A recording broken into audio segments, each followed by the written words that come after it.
Good morning, good morning. It's Monday, December 28th, and it's about 4:30 in the morning. And I was just thinking, yesterday I did some videos on a movie that I saw called Concussion. It featured Will Smith, the actor. He played a Nigerian man. He did autopsies. He was highly talented. The character had about maybe 7 different educational degrees from well-known institutions in the United States. I asked myself this morning, further thought about the two videos that I did yesterday. What was Concussion, the movie, really about? It featured the Nigerian man, and he was almost perfect. He had morality. Some people would say arrogant, and that he's too smart for his own good.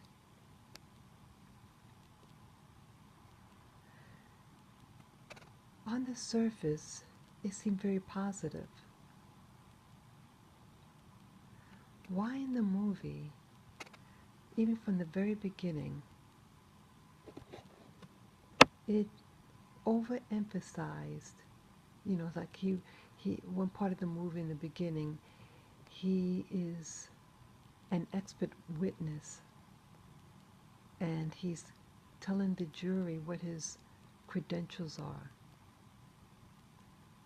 And he's going on, and you almost feel a little irritated with him.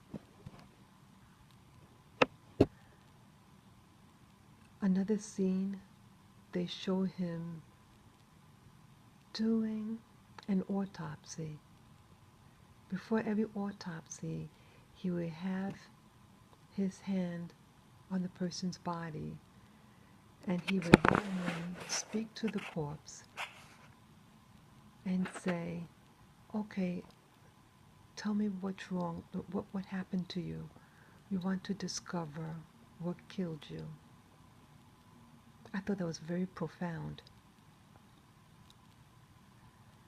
But like any typical American movie, he had a white counterpart that worked with him,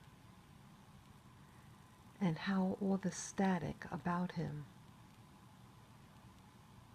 The white fellow, co-worker, didn't like him talking to the body. This Nigerian doctor would also, the instruments used after each autopsy, he would request it to be thrown out. Next thing you know, he's at like a reprimand meeting. The white boss was threatening to have him fired because of how he came across, how he ruffled the feathers of the white co-worker. And one retort to his white manager or boss was, if you had a mother and I had to do an autopsy, would you want me to use the same instruments of a mass killer, the instrument that was used on a mass killer's autopsy, and use it on your mother? Actually, the white guy, his boss, said that he would let him use it. But I think he was just trying to be hard-nosed. It showed a lot of insight about white America and America as a whole, all of its people who live on this on this country, in this country I should say. It showed black people who work within the football industry, work behind the scenes, and how disconnected the black Americans were to this Nigerian man. And in one scene, actually, he was a former football player, a very big, very dark-skinned black male. He's wearing a beautiful suit, and he approaches the doctor. I think it was a outside scene, and he starts, I think, pushing him and getting in the doctor's face. Very hostile. And this was because this doctor had published medical findings that the sport, contact sport, where there's head collision, can later on develop symptoms like Alzheimer's disease, dementia, all these symptoms and diseases. And even though he was very systematic, logical, very organized, and seemed that the pieces all seemed to fit, yet he was treated horribly, and horribly by some of the blacks in the movie. Well, this one particular black. And then had a black person, youngish, very young, like in the 20s. He worked behind the scenes. He wasn't a player. At least I assume he's wearing a suit and he's working in the office. He seemed like maybe a liaison between the players and the administration. And he seemed like it was all like a joke and cockiness, and he just seemed happy. Look at me. I have a suit on. I'm behind the scenes, and I'm someone important. But he was very disconnected about the black football, about any of the football players. He wanted to keep his. He wanted to keep the system going. And even though his black counterpart from Nigeria, with all the love in his heart, superior education than most Americans, and here they verbally attacked him. He was forced to leave the state because the stress of the institution of football, the managers and all that, put so much stress on his family. He was just starting out, he just got married, his wife is pregnant, and the wife gets the baby dies, mother was pregnant, and I think she was going into labor or something, and then it was discovered the baby's heart had stopped beating. You just assumed that it was the stress of he used to get harassing phone calls throughout the night, and it took its toll. This is really something. You have what's going on now in the United States, the Black Lives Matter. But here in this picture about football players, and a big percentage of professional football players are black men. and how we don't care. And you just have like a few of us in promising careers. And here their fellow former footballer is in despair. You have all these resources. Could you imagine if the people of football get together and have something and build up something for themselves that when they get older, but everybody wings it. They have their heyday, they have their glory. It's not a long season. You can't play that game forever. And then what? You're begging, you're in drugs, etc. Whether you're white, black, you have to be each other's neighbor. You have to keep your eyes open. Yeah, it is hard. Sometimes you see yourself in others. You see other people struggling like you were or like you are. And we don't want to see ourselves. I know I don't want to see myself either. But I realize I have to face myself and others. The story of the movie Concussion reminds me of an incident that happened to me. I was really stressed out. Uh, this could have even been 7 years ago.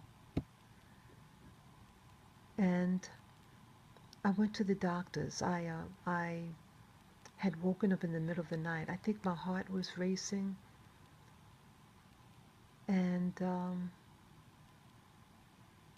I really wasn't feeling well. I thought something was wrong with my heart. And in short, I asked to talk to a counselor. And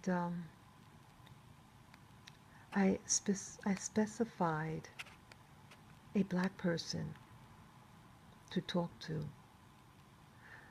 My reason for that, I felt alone, and I wanted to talk to someone that I felt would have sensitivity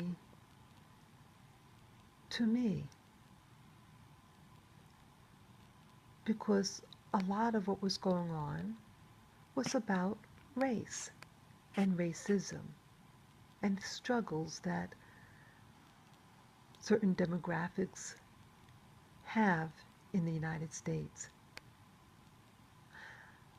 I don't think if I had, let's say, if I were white, or let's say a new immigrant from East Asia or South Asia, or let's say if I'm Jewish or Spanish speaking, and requested someone of that background, I don't think the request would be treated the same way, and I think the person would probably get helped. When I made the request, it initially was, well, we don't have, we don't have them.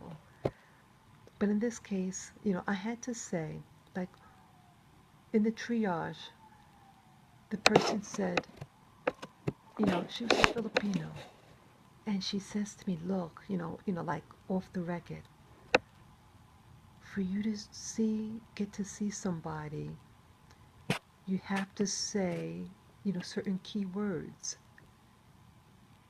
And if you don't, you're not going to see anyone. But if you're saying, look, I feel depressed, if you use the term depressed, then we'll be able to have you see someone.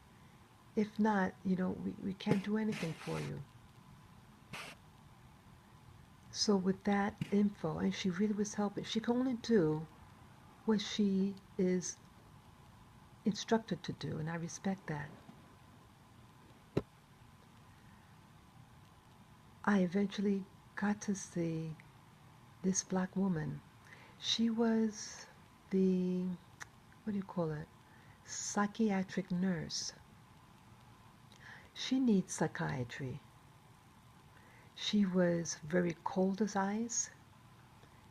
She seemed offended at my presence, and I tried to talk to her in her office. She refused to speak. She never mentioned one word to me. But you know who did help me? A white Christian woman. She just spoke very few words, but she spoke from the heart. I just a couple of minutes, hardly anything, maybe 5 minutes, if even that. I started to feel better. They gave me something for the pain, um, and I just took a little nap. It made me go to sleep. It was to relax me a little bit. Just 15 minutes I needed. Woke up after 15 minutes and felt like a new person. She helped me out. What's going on? We are becoming so detached from one another, black people. And we're forced to go outside of our own. Just like the movie Concussion. American blacks weren't helping each other. But here, an outsider, a man from Nigeria, was instrumental. Yes, he's a black person, but the fact that he still is an outsider, because he's not from the U.S. We need to start connecting from the heart. For the Black Lives Matter movement to be effective, you have to have a soul.